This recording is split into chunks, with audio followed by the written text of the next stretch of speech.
तो ये आ चुका है धनखेड़ी गांव। तो यहाँ रास्ता थोड़ा सा घुमा हुआ है, तो घूम के मुझे कहीं तो उधर रास्ता पकड़ना है।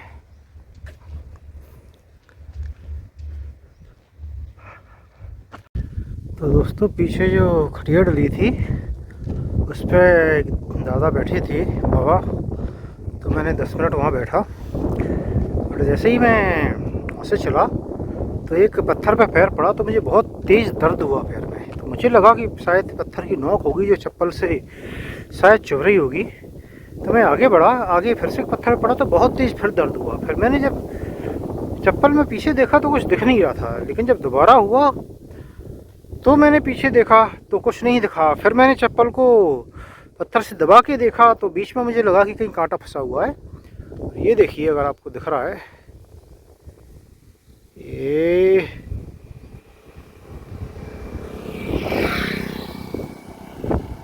तो पता नहीं सही दिखा कि नहीं दिखा। तो बहुत मोटा कांटा है, बहुत मोटा, लोहे जैसा सख्त है।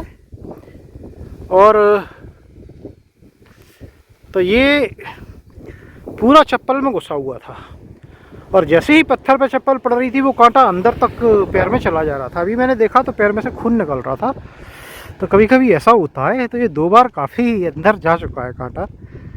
उम्मीद है कि ये टूटा नहीं है अंदर, क्योंकि ये बिल्कुल बीच में है पैर के। पहले जो एक बार लगा था वो साइड में लगा था, तो उससे उतनी समस्या नहीं हुई थी, बट इससे तो अभी समस्या होने लगी है। तो ऐसा भी हो जाता है कभी कभी, ये चप्पल वगैरह पहनने के नुकसान होते हैं। कांटे कई जगह पड़े रहते हैं रास्ते में जो घुस जाते हैं। ओहो, तो ये देखते हैं इसका कितना दर्द रहता है, क्योंकि अगर दर्द ज़्यादा रहा तो चलने में बहुत समस्या करेगा ये। चलिए, अभी तो समय हुआ है 12:18, और काली बावड़ी जो जगह है वो यहाँ से लगभग 20 किलोमीटर है, जो कि मुझे लग तो नहीं रहा कि मैं पहुँच पाऊँगा। लेकिन मेरी कोशिश ये है कि मैं जितना उसके आसपास पहुँच पाऊँ और फिर रुक पाऊँ। और मिनिमम 10-12 किलोमीटर तो है ही अभी। हालांकि मुझे ब्रेक लेना पड़ेगा उसके पहले, एक थोड़ा बड़ा सा, लेकिन ठीक है। लेकिन 10-12 किलोमीटर, 12 से 14 किलोमीटर तो तब भी हो जाना चाहिए अगर मैं चलूँगा तो। चलिए चलते हैं, धीरे धीरे धीरे धीरे आगे बढ़ते हैं। तो दोस्तों, अभी तो मैं चले ही जा रहा हूँ धीरे धीरे इस रोड पर। ये आधी एक अच्छी पक्की रोड बनी हुई है, शायद पहले बनी थी रोड जो टूट गई है, ऐसा लग रहा है। तो बस कोई सा गांव आएगा 1-2 किलोमीटर बाद, शायद 2 किलोमीटर बाद, तो वहाँ से रोड टर्न होगा, वहाँ से पूछना पड़ेगा रास्ता। नर्मदे हर।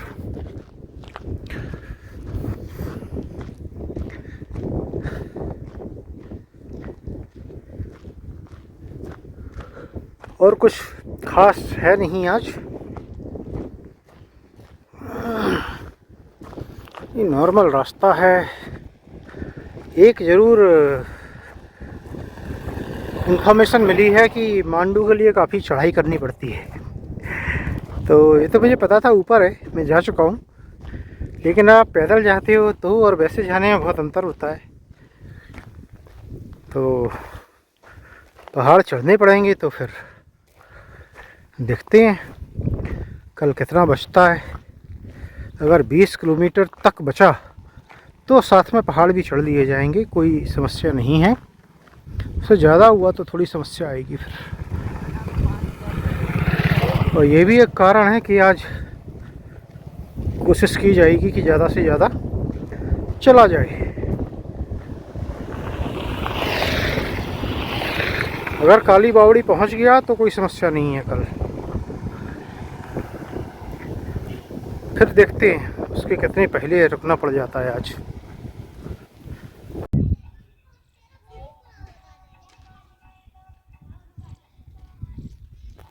तो ये है लुलहरा बुजुर्ग का शासकीय स्कूल, और ये पीछे था लुलहरा बुजुर्ग गांव, जिसमें से कि मैं निकला हूँ। और अब मैं आगे बढ़ रहा हूँ। आगे कुछ और गांव आते जाएंगे थोड़ी थोड़ी दूरी पर, लेकिन वो जैसे आएंगे तो मैं बताऊंगा। नर्मदे हर। तो काली बावड़ी जो है वो यहाँ से 15 किलोमीटर दूर है। 1:31 हुआ है। अगर आप ऐसे देखेंगे तो 15 किलोमीटर अचीवेबल है 4 घंटे में। यूजुअली अगर आजकल जो स्पीड है, एवरेज स्पीड से मैं चलता हूँ तो 1 घंटे में 4 किलोमीटर हो जाता है। और अगर ठीक चलता हूँ तो 10 मिनट का रेस्ट भी हो जाता है बीच में। देखा है मैंने, थोड़ा स्लो हो जाता हूँ तो 4 ही किलोमीटर चल पाता हूँ। तो 2 घंटे में 7 किलोमीटर आराम से चल सकता हूँ और रेस्ट भी हो सकता है। लेकिन समस्या ये है कि लगातार इतना चलना, वो भी सेकेंड शिफ्ट में, आसान नहीं होता है। तो थ्योरेटिकली अचीवेबल है, लेकिन प्रैक्टिकली हकीकत में क्या होता है वो देखते हैं। चलिए। और 15 से फिर आश्रम को तो आपको जानते ही हैं कि इधर उधर हो जाता है, थोड़ा उधर ही होता है, इधर नहीं होता है, तो वो भी देखना पड़ेगा।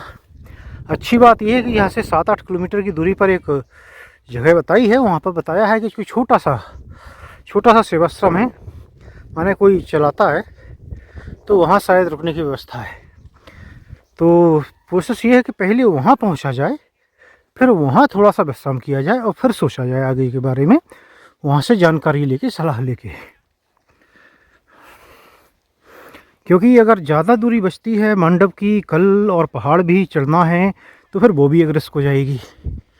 और मैं चाहता था कि मंडप जो है 4 बजे तक पहुँच लिया जाए, क्योंकि वो उसकी दूरी और फिर जो अंदर मंदिर जहाँ जाना है रुकने के लिए, वो भी शायद 6-7 किलोमीटर का डिफरेंस है जो इसमें दिखाता है उससे।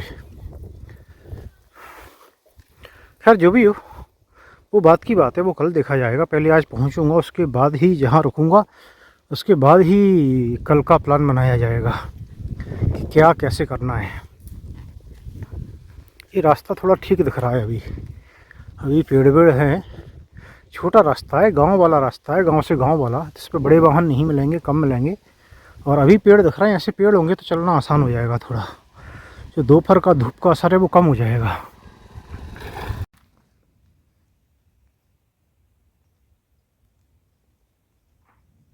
तो ये एक और गांव बालीपुर खुर्द शायद आएगा रास्ते में, 2 किलोमीटर दिखा रहा है, बशर्ते कि हमारा रास्ता बीच में से कहीं से ना कटा हो, जिसकी संभावना मुझे बहुत कम नज़र आ रही है, क्योंकि इधर पगडंडियाँ मार्क नहीं की हुई होती हैं। ऐसे कोई अगर छोटा रास्ता बीच में से है, पक्का या कच्चा बना हुआ, तो वही बताते हैं। तो ग्रामीण जो है वो पगडंडी वगैरह नहीं बताते हैं, या यूज ही नहीं करते होंगे, अब तो उन्हें पता ही नहीं है एक्चुअली, ये भी बोल सकते हैं। तो जो है मेन रास्ते से ही जाना होता है। बस उधर से अगर बड़े रास्ते से जाते तो आप घूम के पड़ता ज़्यादा, तो इसलिए ये रास्ता हो गया है। यहाँ पर तो बाहर एक बोर्ड भी लगाया हुआ था छोटा सा, उस पर एक होता है ना पर्चा छपा के, वो चिपका दिया था वहाँ, नर्मदा परिक्रमा मार्ग, एरो लगा के। तो अगर आप मिस करते भी हैं उसे, तो शायद ग्रामीण जो थे उधर वो बता देते, क्योंकि वो मार्केट के बीच में से ही था, गांव के बीच में से बोल सकते हैं, मार्केट तो क्या था।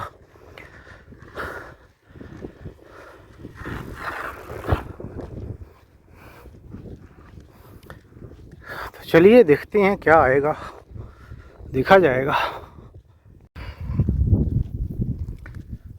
तो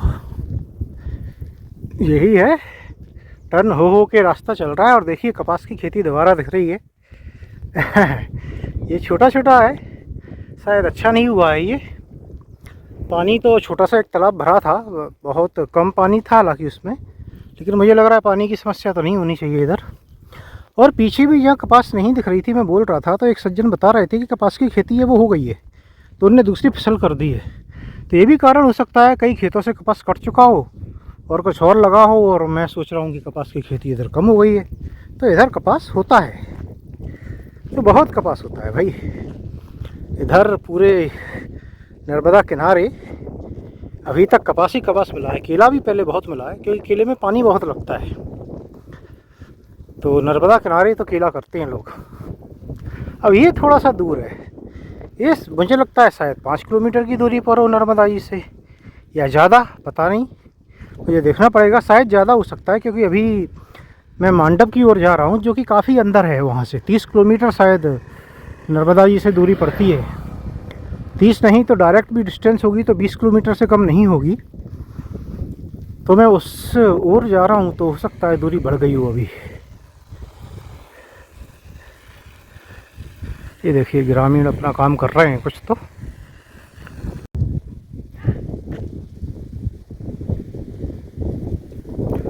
तो ये है ग्राम बालीपुर। बालीपुर खुर्द नहीं है, बालीपुर खुर्द अभी 1 किलोमीटर और है, ऐसा इस पर लिखा हुआ है। जो ये माइलस्टोन लगा है इस पर, ये देखिए।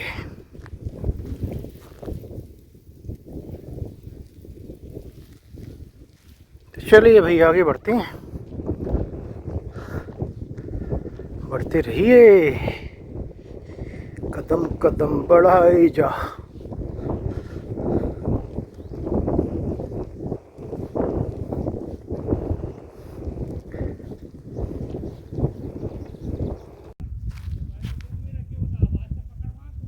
तो ये है बालीपुर खुर्द, और यहाँ से रास्ता जाता है। ये रास्ता नहीं लेके ये पगडंडी लेना है, और ये पगडंडी लेना है। और इधर से रास्ता क्यों गूगल नहीं दिखा रहा था, गूगल मैप पर, तो बीच में रास्ता क्योंकि कटा हुआ है। और कटा रास्ता कब होता है, जब आपको कोई नदी वगैरह पार करना होती है। तो यूजुअली क्या होता है, नदी में पानी कम होता है तो रास्ता बना दिया जाता है, ये मार्क कर दिया जाता है जाने के लिए कि आप नदी पैदल पार कर सकें। लेकिन गूगल के लिए तो नदी है वो, तो नदी में से रास्ता नहीं दिखा सकता, इसलिए वहाँ पे कटा होता है। तो ऐसे में अगर आप गूगल मैप का यूज़ करोगे तो आपको घुमा के दिखाएगा। हालांकि इस रास्ते से जाने से 1 आध किलोमीटर का ही अंतर पड़ रहा है, जो कि गूगल से दिखा रहा था पिछले गांव से। बट ठीक है, 1 किलोमीटर भी मैटर करता है। चलिए देखते हैं आगे क्या है। तो कोई नदी तो नहीं आई, लेकिन ये पगडंडी ज़रूर है। तो पगडंडी चल रही है, तो लगता है गूगल मैप भी गाड़ियों के रास्ते ही बताने लगा है, पैदल के लिए भी। किसी ने अब तक ये रास्ता मार्क किया नहीं है, ये एक रीज़न हो सकता है। कोई बात नहीं, आगे देखते हैं। मुझे लग रहा है कि आगे फिर से रास्ता मिलेगा पक्का, अगर ये रीज़न है गूगल मैप पर नहीं दिखने का तो, क्योंकि थोड़ी ही दूरी पर फिर से रास्ता दिखा रहा है।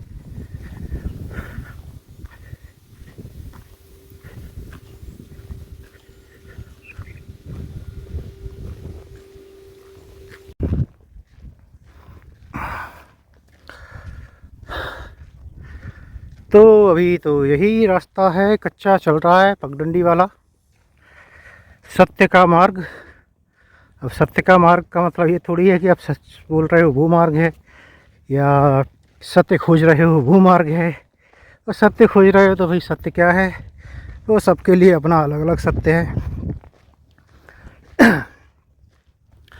जिसकी जितनी सोच उस हिसाब से उसका उतना सत्य हो जाता है, और वो अपना सत्य पकड़ के बैठ जाते हैं लोग। तो ये तो एक खोज है, आप इस पे आगे बढ़ते रहेंगे जैसे जैसे आपको चीज़ें समझ में आती रहेंगी।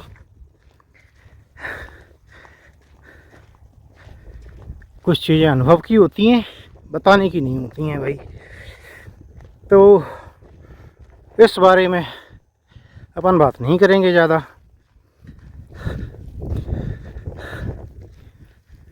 क्योंकि ये तो अनुभव ही करना ज़्यादा बेहतर है। ये कुछ खेती हो रही है, मुझे नहीं पता क्या है, तूर है शायद, पता नहीं, तूर ऐसी तो नहीं थी। तो जो भी था,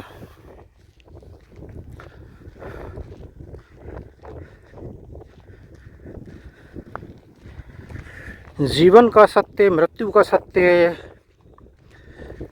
और जीवन मृत्यु के चक्रव्यूह का सत्य, या क्या बोलेंगे, सृष्टि के सृजन का सत्य, या सृष्टि के निर्माण का सत्य है, सृष्टि के संचालन का सत्य है, सत्य अनलिमिटेड एनर्जी का, अनंत ऊर्जा का, परम ऊर्जा का, परम आत्मा का, जो परमात्मा बोलते हैं, सत्य वास्तविकता का, सत्य जो देखते हैं वो नहीं होता है, जो नहीं देखते हैं क्या वो होता है उसका, सत्य जो क्या आप सब कुछ देख सकते हैं, सत्य क्या आप पहचान सकते हैं, सत्य क्या आप एक सच्चा जीवन भी जी रहे हैं, सत्य क्या आप खुद जो हैं वो हैं या होना चाहती हैं वो हैं। छोटी सी चीज़, सत्य क्या आप अपने लिए भी जी रहे हैं। तो छोटी से लेके बड़ी चीज़ों तक बहुत सारा है और एक एक करके ही चीज़ें दिखती हैं अगर कोई देखने की कोशिश करता है। लेकिन कुछ लोग कुछ भी नहीं करते हैं, कुछ लोग एक सर्टेन लेवल तक करते हैं। आध्यात्मिकता यही होती है और कुछ नहीं है।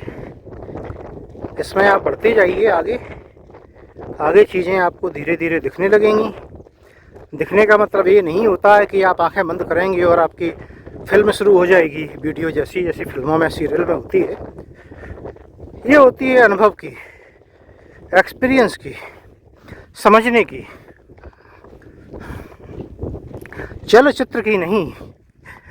चलचित्र की भांति देखना है तो फिर अलग बात है। पुराने ऋषि मुनि तो उसकी कल्पना भी नहीं करते थे, क्यों करेंगे उसकी कल्पना भाई। तो जैसे जैसे चीज़ें परिवर्तित हुई वैसे वैसे बना दी गई। चित्रकारी हुई, चित्र आ गए। पहले पोस्टर पेंटिंग नहीं होती थी, वो आ गए। टीवी पे सीरियल चलने लगे तो जो अब लोग बाग भगवान को उसी रूप में देखने लगे हैं। तो भगवान को देखने का भी एक सत्य ही है कि कैसे देखते हैं लोग। अब तो यहाँ तक नौबत आ गई है कि अगर आप तस्वीर की पूजा नहीं करोगे तो आपको हो सकता है नास्तिक करार दे दिया जाए, क्योंकि उनकी उतनी ही लिमिटेड सोच है, उनका वही सत्य है, वो उससे आगे नहीं जा सकते। लेकिन आपको जाना है तो आप लोगों की परवाह किए बिना आगे बढ़ते रहिए, चीज़ों को समझते रहिए। और याद रखिए, कभी किसी से अपने सत्य को लेके कभी बहस करने का मतलब नहीं है, क्योंकि अगर आप किसी से उलझ गए तो इसका मतलब है आप केवल वहीं तक है, उसके आगे जाना ही नहीं चाहते। तो जो जहाँ तक देख सकता है, आप चींटी की दृष्टि कितनी होती होगी सोचिए आप। अगर एक इंच का पत्थर चींटी के ठीक सामने रख दिया जाए तो उसे क्या दिखेगा? तो उसकी दृष्टि में तो वो पहाड़ ही नज़र आएगा। क्या वो उसके पीछे देख सकती है? नहीं देख सकती। लेकिन उसके पीछे दुनिया ख़त्म तो नहीं हो जाती, दुनिया तो उसके पीछे भी है। तो एक चींटी कितना चल सकती है? वो धरती को कैसे देखती होगी? क्या है उसके लिए धरती? उसके लिए तो फ्लैट ज़मीन और ये पत्थर जो होते हैं छोटे छोटे, वही पहाड़ होते होंगे। तो सत्य सबके लिए अलग अलग होता है। आपको अपना सत्य खुद पहचानना होगा और उस पर चलना होगा। अब वो होता है अनुभव से। अनुभव आते हैं अध्यात्म से, आध्यात्म आता है साधना से, साधना आता है संयम से और तपस्या से। और तपस्या के अलग देखिए, तपस्या फिर से वही बात आ जाती है, तो फिर उसका अलग अलग रूप है। तप तो कुछ लोग बोलेंगे कि भाई आंखें बंद करके जो बैठ जाते थे वो तपस्या थी, आंखें बंद करके ध्यान में रहते थे। फिर से वही बात आती है कि आप इसे किस तरीके से देखते हैं। आपको फिर से सत्य खोजना है, आपको फिल्मों में नहीं जाना है, सीरियल में नहीं जाना है, आपको सोचना है उस बारे में कि सत्य क्या है।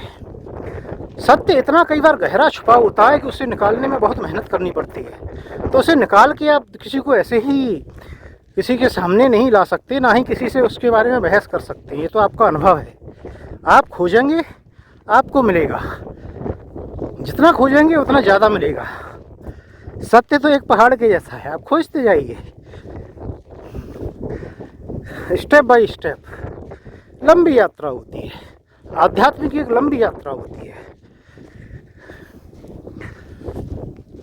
और एक भरोसा मानिए आप मेरा कि आध्यात्म के लिए इस यात्रा से अच्छा कुछ नहीं है। अगर कोई कर सकता है सच्चे नियमों से, सच्चे मन से, बिना किसी की परवाह किए, अगर आप अपने रास्ते पर चलते रहते हैं,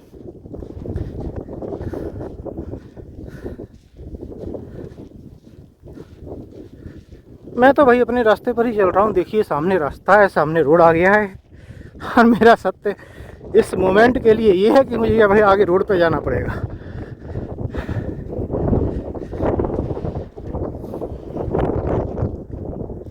रास्ते जो होते हैं वो कभी मंजिल नहीं होती है, वो आपको कहीं पहुंचाने के लिए होते हैं।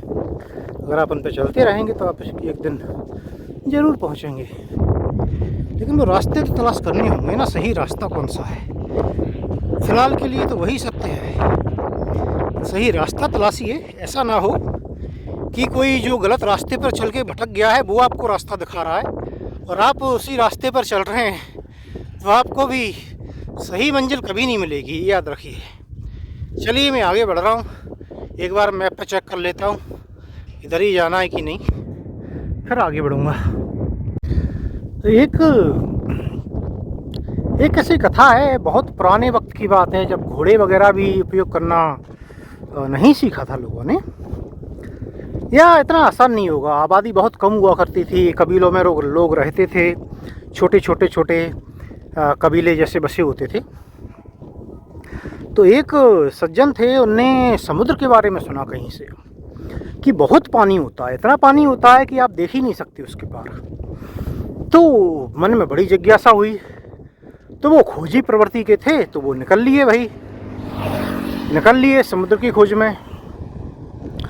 अब समुद्र की खोज में निकले तो बहुत भटके, जाते रहे, आगे जाते रहे।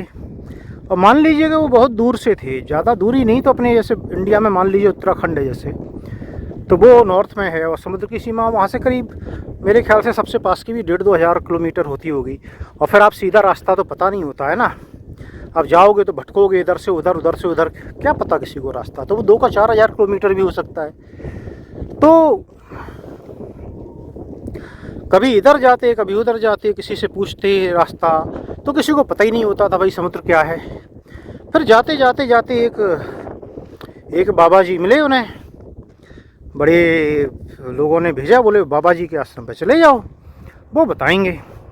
तो बाबा जी से पूछा, बाबा जी रास्ता कैसी है, कहाँ जाना है मुझे? बोले क्या खोज रहे हो? बोले मैं समुद्र खोज रहा हूँ। बोले अच्छा, और समुद्र क्या होता है? बोले समुद्र होता है बाबा जी, बहुत पानी होता है, इसमें बहुत पानी होता है। अच्छा, अरे हमें सब पता है। बोले चले जाओ इधर, तो हमें मिल जाएगा। तो भैया वो गए तो काफ़ी जाने के बाद उन्होंने देखा कि उन्हें एक तालाब मिला, थोड़ा बड़ा सा तालाब था, लेकिन उन्होंने ध्यान से देखा कि उन्हें तालाब की बाउंड्री नज़र आ गई। तो उन्होंने सोचा कि ये तो नहीं होता होगा, और पानी शांत भी है, समुद्र का तो पानी सुना है कि वो चल रहा होता है, बोला गया था कि पानी चलता है वहाँ। तो वो और गए, आगे चले गए। फिर पूछते रहे, फिर मालूम चला एक और बड़े ज्ञानी बाबा थे कोई, वहाँ पहुँचे। तो भाई उनसे पूछा, तो बोले अच्छा क्या खोज रहे हो? बोले समुद्र खोज रहा हूँ। अच्छा समुद्र खोज रहे हो? बोले कुछ मिला? बोले हाँ, एक बाबा जी ने बताया था, तो गया था मैं, तो वहाँ पे पानी तो बोले बहुत था उसमें, लेकिन बोले उसका किनारा तो दिख रहा था, पानी चल भी नहीं रहा था। बोले अच्छा, चलने वाला पानी।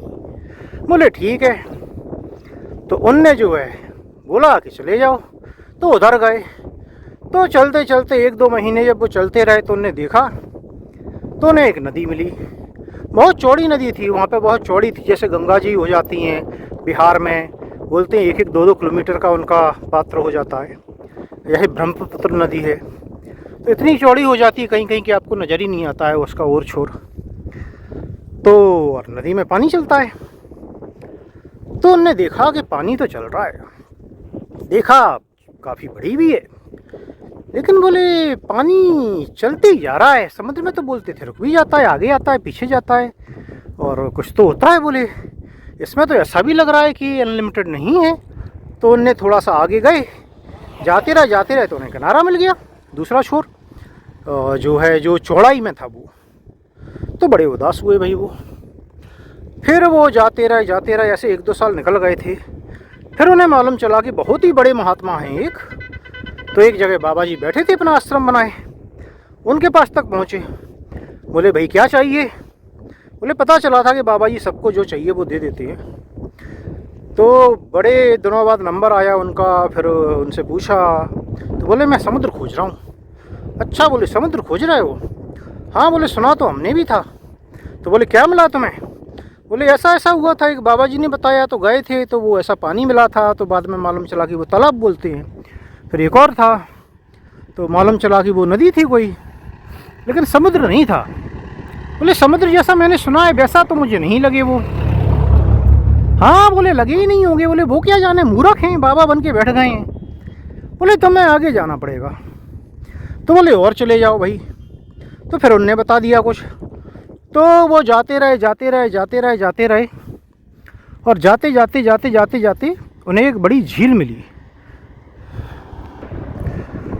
जैसे कि कुछ कुछ बहुत बड़ी झील होती हैं, जैसे कि उड़ीसा में चिल्का लेक है।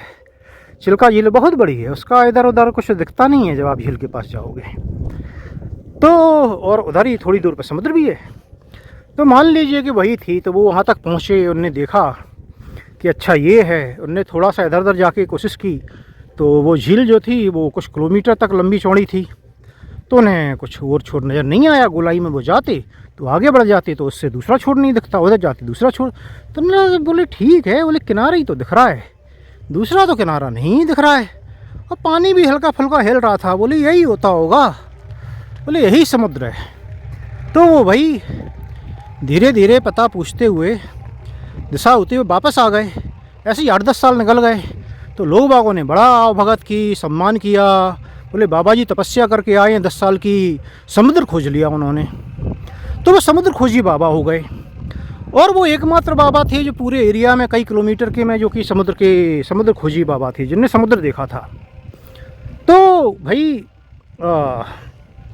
जो तो ऐसा होता है कभी कभी कि उन्हें लग रहा था, सबको लग रहा था कि उन्होंने समुद्र देख लिया।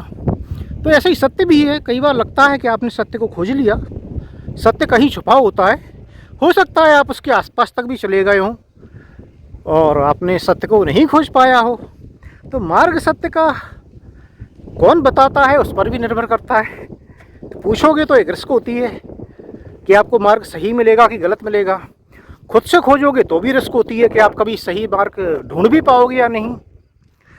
तो ये तो आपके ऊपर ही है भाई। अपन तो कोई ज्ञानी पंडित तो है नहीं, अपन तो आपको बस बातचीत कर रहे हैं, अपने अनुभव शेयर कर रहे हैं। ये देखिए सामने कुछ मूर्ति आ रही हैं, और ये हो ना हो ये परिक्रमावासी ही हैं। आजकल बड़े कम परिक्रमावासी मिलते हैं, बट मिलते हैं। आगे पीछे कभी कभी इधर उधर मिल जाते हैं। तो मुझे लगता है ये 4 लोग हैं, परिक्रमावासी ही हैं। ये मुझे पहले भी दिखे थे कहीं आज। चलिए भाई चलते रहिए। तो दोस्तों ये जो गांव है, इस गांव का नाम है रामाधामा। रामधाम भी बोलते हैं कुछ लोग। तो ये रामाधामा है, और यही है, छोटा सा गांव है शायद। और इसके बाद कोई गांव पड़ेगा क्या पता नहीं, काली बावड़ी के बीच कुछ तो होगा ही। रिस्क तो ली जाएगी। अभी थोड़ा सा विश्राम किया जाएगा, लेकिन थोड़ा विश्राम तो बनता है। झंडी लगी हुई है तो झोपड़ी है, कुछ पोस्टर जैसा भी लगा है, तो हो सकता है यहाँ विश्राम करने दिया जाता हो भाई।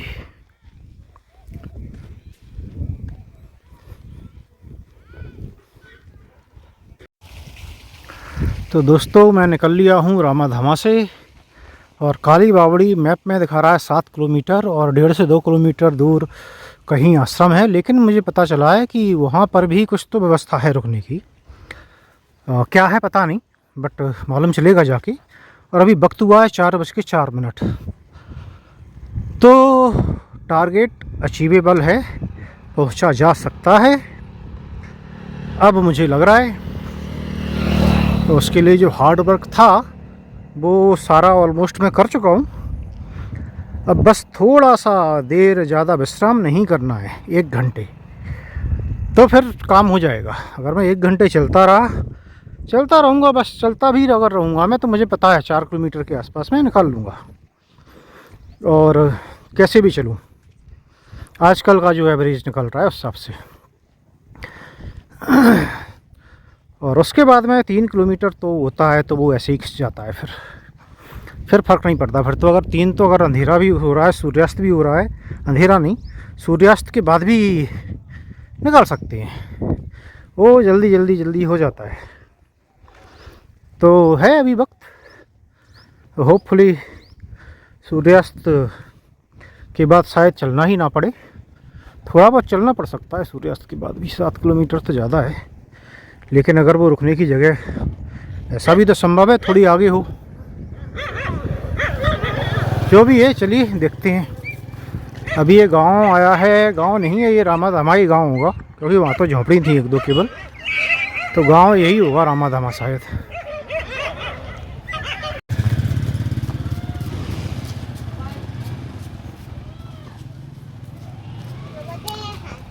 नर्मदे हर बेटा।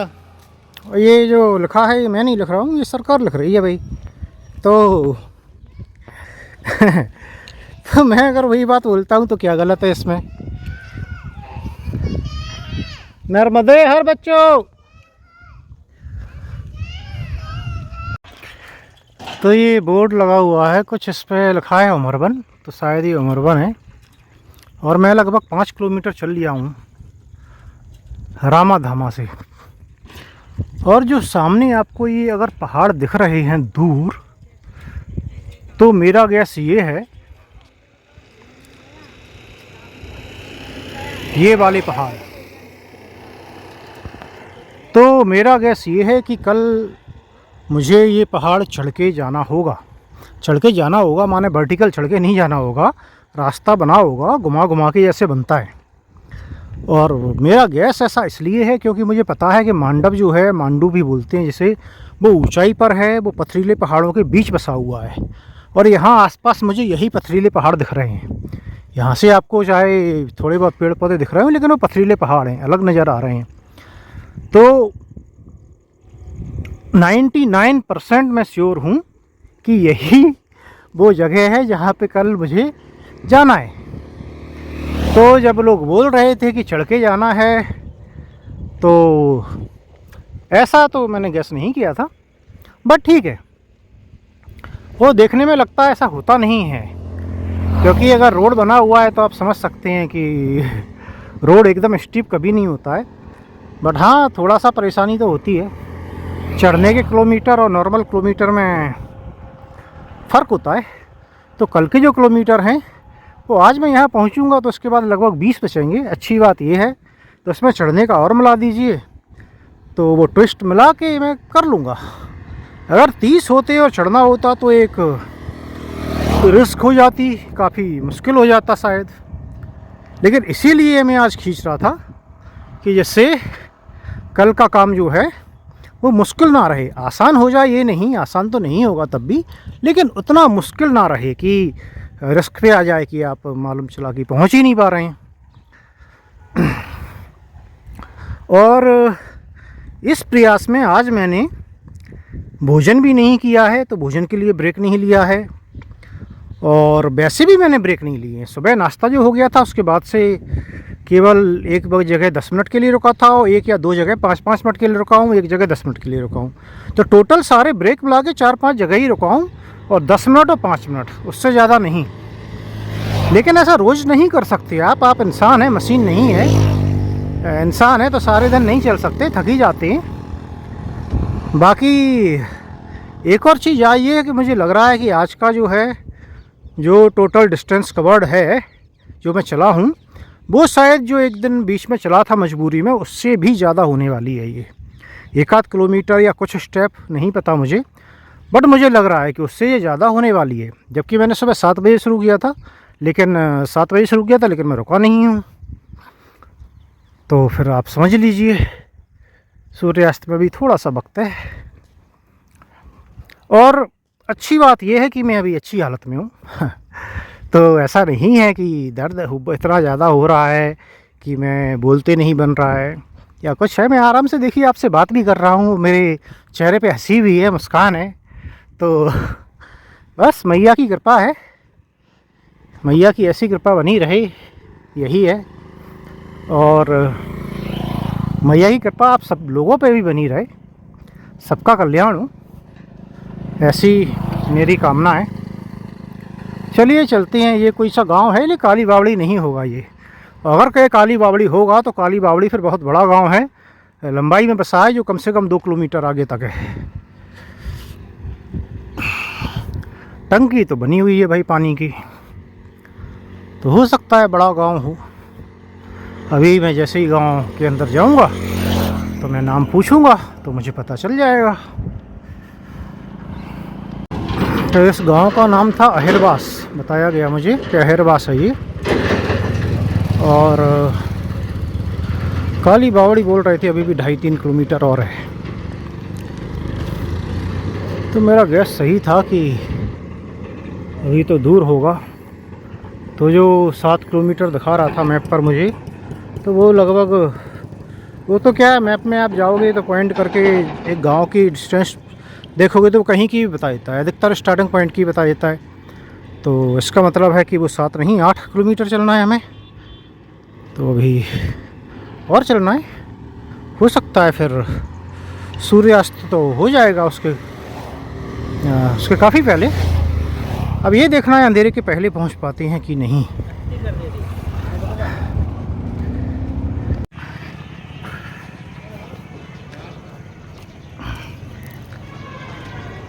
तो ये है काली बावड़ी, और मुझे बताया है कि आगे श्री राम मंदिर है, उसमें रुक सकते हैं। तो मैं उधर जा रहा हूँ और करीब 6 बज चुकी है, सूर्यास्त हो चुका है। मैं ध्यान नहीं दिया, सूर्यास्त कैप्चर करने के लिए नहीं कर पाया। और सूर्यास्त क्या, एक्चुअली अंधेरा होने वाला है जस्ट। मोबाइल में भी सही से वीडियो नहीं आ रहा होगा। चलिए चलते हैं जल्दी से। अभी 9:13 हो रहे हैं और मैं भोजन करके आ रहा हूँ। काफ़ी सारे लोग थे, बस भी आई थी तो बस के भी लोग रुके थे। तो एक सज्जन ने अपने घर पे बनवाया था, और मैं फ़ोटो डालूँगा, उसमें आपको खिचड़ी दिखेगी। लेकिन खिचड़ी के साथ में बाद में एक कढ़ी और सेब भी थे, नमकीन सेब होता है जो। तो उसके पहले मैं फ़ोटो खींच चुका था, तो फिर इसलिए वो नहीं दिखेंगे। तो जानकारी के लिए बता दूं। और ये कुछ मैरिज हाउस टाइप से कुछ तो है, जिसमें कि रुकने की व्यवस्था की है यहाँ काली बावड़ी में। और यहाँ से जो आश्रम है वो 3 किलोमीटर दूर है शायद। तो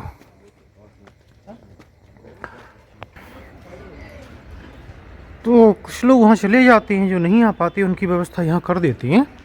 ये शायद यूज नहीं होता है अब, तो इसमें हैं कुछ कमरे तो वो खोल देते हैं।